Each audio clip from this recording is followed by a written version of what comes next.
हैं doctor KL Meena, associate professor literature Hindi, Rajesh Pilot राजकीय स्नातकोत्तर महाविद्यालय लालसोट, जिला दौसा। सबसे पहले तो प्रिय विद्यार्थियों, इस कंटेंट लेक्चर्स में आप सभी का हार्दिक अभिनंदन, हार्दिक स्वागत। आज प्रिय विद्यार्थियों, बीए पार्ट थर्ड प्रथम प्रश्न पत्र लिटरेचर हिंदी, अवध्या सिंह उपाध्याय हरिओ द्वारा रचित प्रिय प्रवास षष्ठ सर्ग का व्याख्या भाग ये टॉपिक है। और इसमें विरह के रूप में अपना जीवन यापन करने वाली वृष भानुपुत्री राधा की विरह व्यथा को क्या एक तरह से इंगित किया है, विरह व्यथा का चित्रण किया है। प्रिय प्रवास की राधा एक नवीन वातावरण में प्रस्तुत हुई है। यही कारण है कि वह बौद्धिक अधिक है, यद्यपि उसमें संवेदनशीलता और नारी सुलभ अन्य कमजोरियां भी है।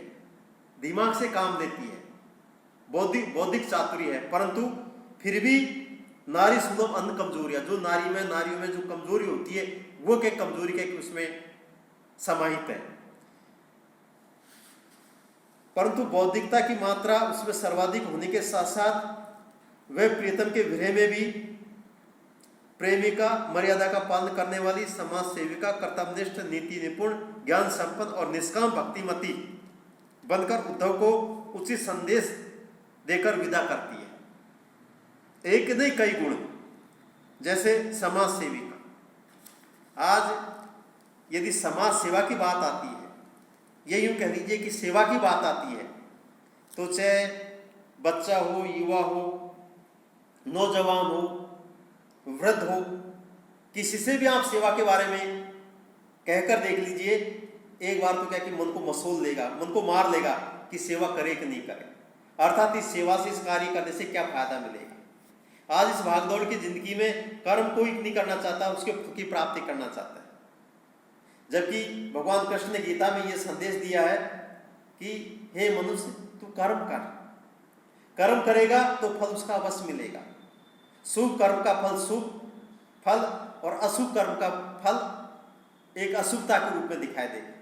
तो वही बात समाज सेवा के रूप में क्या कि राधा में क्या कि कितना अच्छा गुण है। फिर कर्तव्यनिष्ठ, अपने कर्तव्य के प्रति बिल्कुल जागरूक है, कर्तव्य से कभी क्या कि राधा क्या कि एक तरह से विमुख नहीं हुई है, मतलब अपने कर्तव्य को क्या कि एक तरह से छोड़कर क्या कि एक तरह से बैठ गई ना, कर्तव्य के प्रति मर मिटने वाली ऐसी नारी क्या कि एक तरह से पात्र राधा को क्या लिया जा सकता है। नीति निपुण, नीतियों में क्या कि एक तरह से ज्ञानवान, एक तरह से क्या कि नीतियों में क्या कि निपुण और ज्ञान संपन्न और निष्काम भाव, निश्चल भाव, निस्वार्थ भाव, बिल्कुल इसमें कहीं कोई रोक टोक नहीं, कहीं कोई माया मोह नहीं है, कहीं कोई छल प्रपंच नहीं है, कहीं कोई एक ऐसा भेदभाव नहीं है कि मैं मेरे स्वार्थ सिद्ध पूरा करके क्या कि एक तरह से वृंदावन को या कृष्ण को हमेशा के लिए त्याग दूं ना। निष्काम भाव से एक ऐसा संदेश समाज में जाए कि हाँ, वृष भानुपुत्री में क्या कि निष्काम भाव की भावना कितनी कूट कूट कर भरी हुई है, उसकी ओर संकेत अवध्या सिंह उपाध्याय हरिओं ने अपने प्रिय प्रवास महाकाव्य में इंगित किया है। साथ में प्रिय विद्यार्थियों, एक भावुकता होते वो क्या कि भावना क्या कि राधा में देखने को मिलती है। राधा को नवीन परिप्रेक्ष्य में बौद्धिक चेतना से मंडित तो दिखाया गया, परंतु वह भावुक भी बतलाई गई है। जैसे बहुत से लोग होंगे प्रिय विद्यार्थियों कि जब कोई ऐसा संकट या कोई मुसीबत या कोई ऐसा एक अलग ही तरह का काम हो जाता है, तो तुरंत क्या कि आंखों में अश्रु धारा बहने लग जाती है, अर्थात आंखों में तुरंत क्या कि आंसू आ जाते हैं। ऐसे लोग के कमी देखने को मिलते हैं। इनका हृदय क्या कि बिल्कुल दया का एक रूप उभर कर सामने आता है। ऐसे भावुक व्यक्ति बहुत ही कम मिलते हैं। अक्खड़ और एक तरह से क्या कि अहंकार जनित क्या कि लोग ज्यादा देखने सुनने को मिलते हैं आज इस भागदौड़ की जिंदगी में। भावुक व्यक्ति बहुत दयालु, एक कर्मठ व्यक्तित्व, एक करुणा का भाव, एक सहनशीलता का भाव, एक सहिष्णुता का भाव, वो बहुत ही कम देखने को मिलता है। परंतु पवन संदेश में अतिशय भावुकता में आकर वह प्रियतम के चरण रस को प्राप्त करने में अपने जीवन को धन्य मानती है। पवन के माध्यम से क्या कि वो कहती कि राधा बार बार कहती कि ये पवन कुछ भी चीज नहीं मिले तो आप एक वस्तु या निशानी के रूप में क्या कि मेरे पास एक ऐसी चीज लेकर आए जिसको ध्यान में रखकर मैं मेरा जीवन यापन कर दूं। कुछ पंक्तियां, जो ला देगी चरण रज तो तू बड़ा पुण्य लेगी, पूता होंगी भगनी उनको अंग में मैं लगा के। अर्थात क्या कि हे पवन, हे हवा, तू मां के बिहारी कृष्ण की चरणों के रज भी यदि ला देगी तो क्या कि बहुत ही अच्छा पुण्य कमा लेगी तू। और इतना ही नहीं, एक की भगनी उसको मैं मेरे अंगों के लगा के और क्या कि मैं धन हो जाऊंगी। मैं एक तरह से क्या कि बिल्कुल सारे दुख और सारे दर्द क्या कि एक तरह से दूर हो जाएंगे। और इतना ही नहीं, रो रो चिंता सहित दिन को राधिका थी बिताती, आंखों को थी सजल रखती उन्मना थी दिखाती, शोभा वाले जलद वपु की हो रही चादगी थी, उत्कंठा थी परम प्रबला वेदना वर्धिता थी। मतलब विरह का एक उदाहरण दिया है, विरह से युक्त क्या कि राधा का क्या कि चित्रण किया है। तो आइए प्रिय विद्यार्थियों, व्याख्या भाग देखिए, मैं व्याख्या पढ़ाता हूं, फिर इसके कठिन शब्दार्थ, प्रसंग, व्याख्या, फिर विशेष। जाते जाते अगर पथ में क्लांत कोई दिखावे तो तू जाके निकट उसकी क्लांतियों को मिटाना, धीरे धीरे परस करके गात उत्पात खोना, सदगंधों से श्रमित जन को हर्षितो सा बनाना, संलग्ना हो सुखद जल के श्रांति हारी कणों से, लेके नाना कुसुम कुल का गंध आमोदकारी, निधुली हो गमन करना उद्यता भी न होना, आते जाते पथिक जिससे पंथ में शांति पावे। कठिन शब्दार्थ, क्लांत मीन्स दुखी या पीड़ित, सन्निकट यानी समीप या नजदीक, उत्ताप यानी तपन, सदगंध यानी सुगंधों, संलग्ना मीन्स जुड़ना या मिलना, और आमोदकारी यानी आनंददायी या आनंदकारी। प्रसंग, अवध्या सिंह उपाध्याय हरिओ द्वारा रचित प्रिय प्रवास महाकाव्य के 6ठ सर्ग से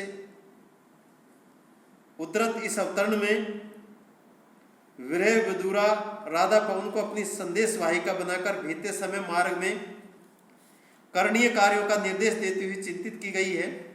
वह पवन को मार्ग बतलाती हुई कहने लगी कि यहाँ से आगे बढ़ते ही तुम्हें वृंदावन मिलेगा, अतः तुम मुग्ध होकर वहीं पर मत ठहर जाना, वहीं पर मत रुक जाना, और आगे बढ़कर पथिकों के संतापों को अर्थात दुखों को दूर करना। हे पवन, आप जो आगे बढ़ती जाएगी, पथिक भी मिलेंगे, दुखित भी मिलेंगे, वृक्ष भी मिलेंगे, भ्रमर भी मिलेंगे, कई तरह के लोग मिलेंगे, परंतु उनके क्या कि दुखों को देखकर वहीं आप रुक मत जाना। हाँ, आप उनसे स्पर्श होकर उनके शरीर को एक तरह से स्पर्श करके और उनके दुखों को क्या कि दूर करने की कोशिश करना, और दुखों को दूर करेंगे तो वो क्या कि अपने आप को क्या कि बिल्कुल आनंदमय जीवन यापन करता क्या कि महसूस हो पाएंगे। तो उसी का जीता जागता चित्रण स्वयं अवध्या सिंह उपाध्याय हरिओ ने इस व्याख्या के अंतर्गत किया है। व्याख्या है, राधा पवन से कहने लगी, यदि तुम्हें वृंदावन से आगे मथुरा की ओर जाते समय मार्ग में कोई थका हुआ व्यक्ति दिखाई देवे तो तू उसके पास जाकर उसकी सभी बाधाओं और पीड़ाओं को मिटा देना।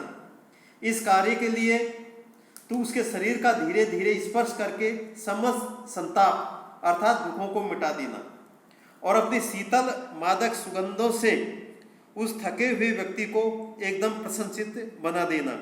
हे पवन, तुम जल के शीतल सुखकारी कणों से युक्त होकर और अपने साथ अनेक प्रकार के पुष्पों की आमोदकारी सुगंध लेकर निरंतर आगे बढ़ते रहना। तुम अपने मार्ग में इस तरह का गमन करना कि धूल जरा भी नहीं उड़े और उद्यता भी न होना, अर्थात अति तीव्र वेग से उड़ने वाली भी मत बनना, ताकि मार्ग में आते जाते पथिकों को शांति प्राप्त हो और उन्हें किसी भी प्रकार की असुविधा न हो सके। अर्थात जो जो तू आगे बढ़े, कहीं भी समस्या हो तो एक तरह से समस्या को देखकर विचलित मत होना, समस्या को देखकर परेशान मत होना, और परेशान होने को देखकर तू वहीं मत रुक जाना। मैं वो आपको एक तरह से क्या कि दूत बनाकर क्या कि मथुरा भेज रही हूँ, और वहाँ के मेरे कृष्ण से जो भी जैसा भी संदेश आपसे बन पड़े वो संदेश क्या कि आप मेरे पास शीघ्र जल्दी से जल्दी लेके आना। विशेष में विरह व्यथा से पीड़ित राधा द्वारा लोक हित का चिंतन करना उसकी उदारता का परिचायक है। क्योंकि विरह व्यथा से पीड़ित है, बहुत परेशान है, परंतु फिर भी लोक हित की भावना, परमार्थ की भावना, जनित लोक हित की भावना क्या कि राधा में कूट कूट कर भरी हुई है। विरह से या दुख से पीड़ित होने के बावजूद भी राधा में क्या कि लोक भावना नहीं गई, जनित या परमार्थ के भाव नहीं गया हुआ है। और हवा का धूल से रहित होना तथा अति प्रचंड न होना यह सूचित करता है कि हवा सुखदायी होगी। साथ में अनुप्रास का लिंग अलंकार का प्रयोग हुआ है, साथ में छंद मंदाक्रांता है। थैंक्स प्रिय विद्यार्थियों।